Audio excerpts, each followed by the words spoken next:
The real worry with this Prime Minister, as I keep saying, is weakness. Weak on national security, weak on anti-Semitism, weak on standing up to China. And that's been showcased dramatically today as the Chinese Navy was conducting those surprise live firing exercises off our coast in the Tasman Sea, forcing passenger jets to urgently divert around the area. Well, remember late last week when the Prime Minister effectively defended the Chinese.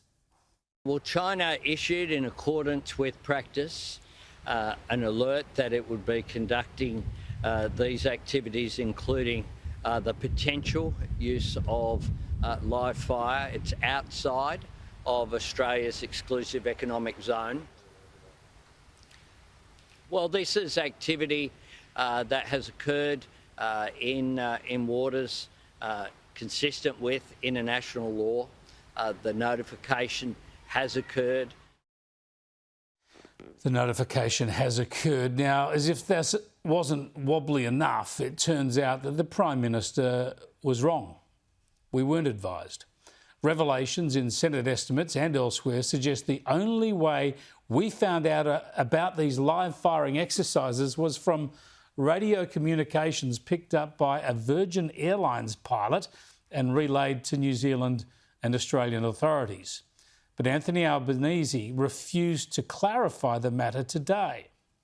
Defence will make some more comments about this today, but we have been conscious about the presence of Chinese ships and the expectation that we had through the Australian Defence Force. That's why we had monitoring between Australia and New Zealand. Is he buck passing to someone else yet again? Is that the Prime Minister saying he's not responsible, leaving it to Defence to answer? Who on earth is running this country? What happened here? Did the Chinese alert us or not? I'm also concerned, I might say, to see reports that seems conflicting between the Chief of the Defence Force and the Prime Minister as to what is actually happening in our waters. The Prime Minister is scared and he's not up to his job. We know that. And we've seen it in relation to his stance on anti-Semitism or lack thereof. But the Prime Minister needs to stand up for our country's interests. We need a strong Prime Minister who can call out the actions that aren't compatible with safety or our nation's best interests. And I don't know what the Prime Minister is doing at the moment, but he's ducking and weaving and failing to answer basic questions. And I hope that the Prime Minister can come out and give an honest account of what the government knew and when in relation to this naval ship that's off our coastline, what warnings the government had.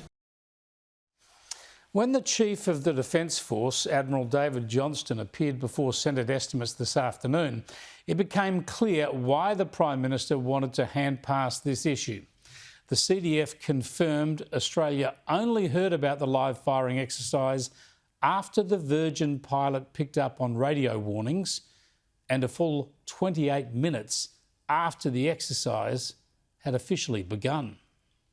To our knowledge, the notification was that call that had made from when the firing window opened, and that, in our view, is inadequate notification as well. That's not inadequate, it's after it started.